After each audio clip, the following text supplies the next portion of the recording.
So if you talk to anyone, whether it's family, friends, whoever, usually they have some sort of horror story in the outdoor industry, whether it's some camping trip that went horribly wrong or hiking trip that went horribly wrong. My personal experience was that we took this one family camping trip when I was probably about 11 or 12 years old, and not only did it rain the entire weekend, and so one of our tents flooded. We forgot the tent poles to the other tent, so the two of us were sleeping in the back of our truck. And then also my sister left the window open, so it rained in the back of the truck too. And then she and I managed to lock the keys in the truck, which conveniently my dad did have a spare on him, but we were in a type of campground that had no service. We were like, well, now what are we going to do? Nobody's going to be able to come help us because we can't call anybody. Luckily, he did have a spare key in the truck. But if you talk to someone, pretty much everyone has some sort of experience like this where they just something went horribly wrong. Like things weren't planned well, things weren't packed well. There's just all kinds of things that go wrong. So I'm going to talk to you guys a little about the leadership in the outdoor industry, because it's something that I'm particularly interested in as I am about to start a career, hopefully in outdoor and wilderness therapy. So one of the things that's important about leadership in the outdoor industry is it gets people out of their comfort zone and they try new things. This is really important because this allows people to be vulnerable and try new things and experience sides of themselves that they may never have seen before. Like if they're doing something that they've never done, then they can understand. They're like, hey, like I was actually really good at this, or I really enjoyed this. So they can learn some new things about themselves. And on top of that, making them more vulnerable is another point that the outdoor industry tries to focus on, is helping people make connections, whether it's with nature around them, but also can be with the people that they're experiencing this with. So if they're just going to hike by themselves, like yes, they're going to connect with nature because they're going to be out there spending time there. But also, if they're, say, on a camping trip with people, whether it's family or friends, or maybe it's some random thing for part of a therapy program, or who knows, they get the chance to make that connection with those people, because even if things go wrong, they have other people there with them that are part of that experience. The third thing that is important about leadership in the outdoor industry is usually it tends to help people experience what is around them. So instead of getting caught up in whatever is going on in their life, so whether it's about a job or it's about a relationship or whatever, this type of experience tends to help distract people and bring them out of that so that they can better put things into perspective.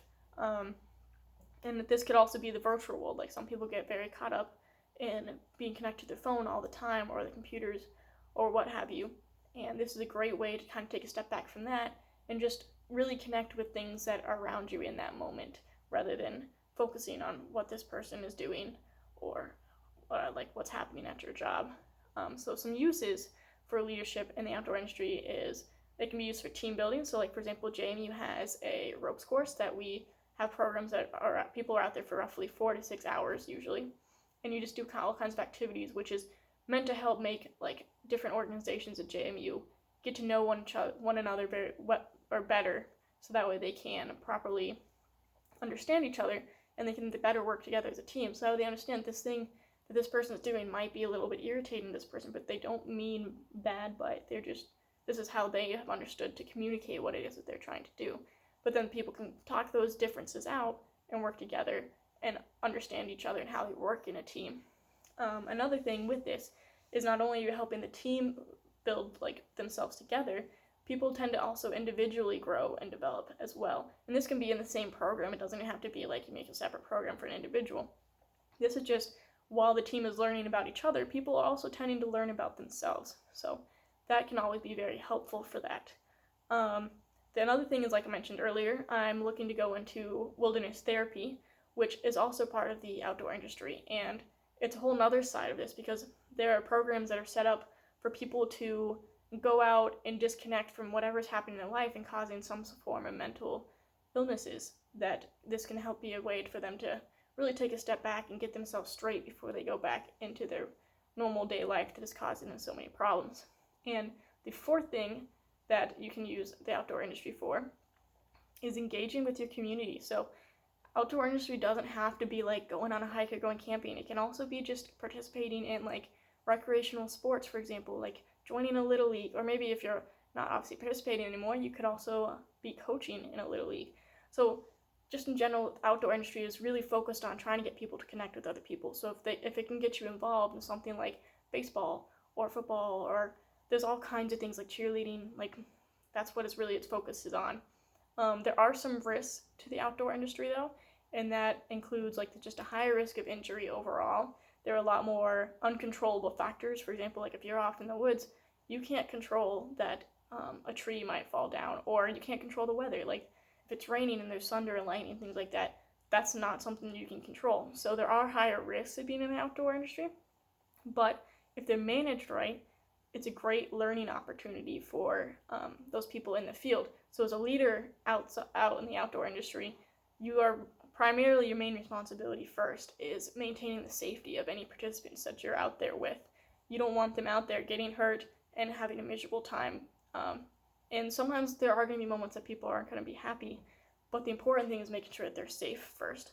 And then the next part, that the key component of leadership in the outdoor industry is experiential learning. And of course, you're probably wondering, well, what is experiential learning? And the focus of that is turning what they're experiencing in the outdoor world into what can they take away from this so that they can use this in their everyday life to help them function better in like these stressful situations.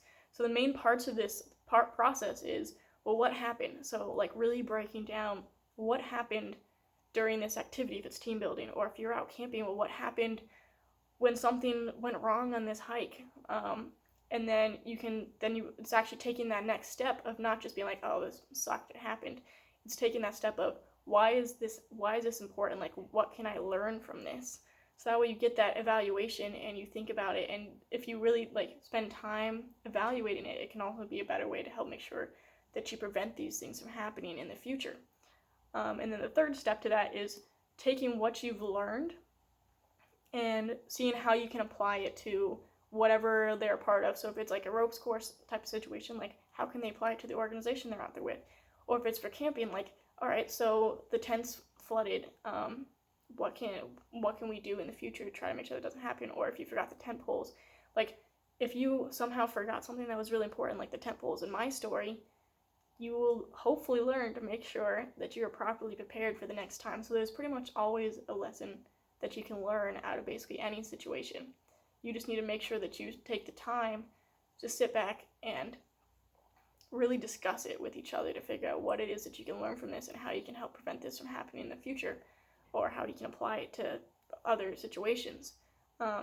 So the most important thing from this is that leadership in the outdoor industry is very important because it is a risky area. It's a place where people tend to feel unsafe and vulnerable.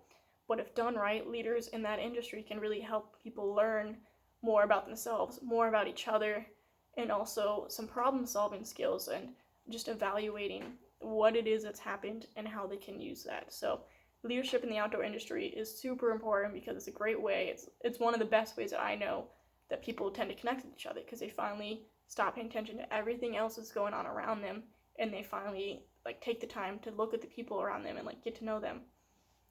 It just has to be facilitated correctly. So leadership is extremely important to make sure participants are not only safe, but they can help facilitate this connection and learning that people tend to experience in the outdoor world.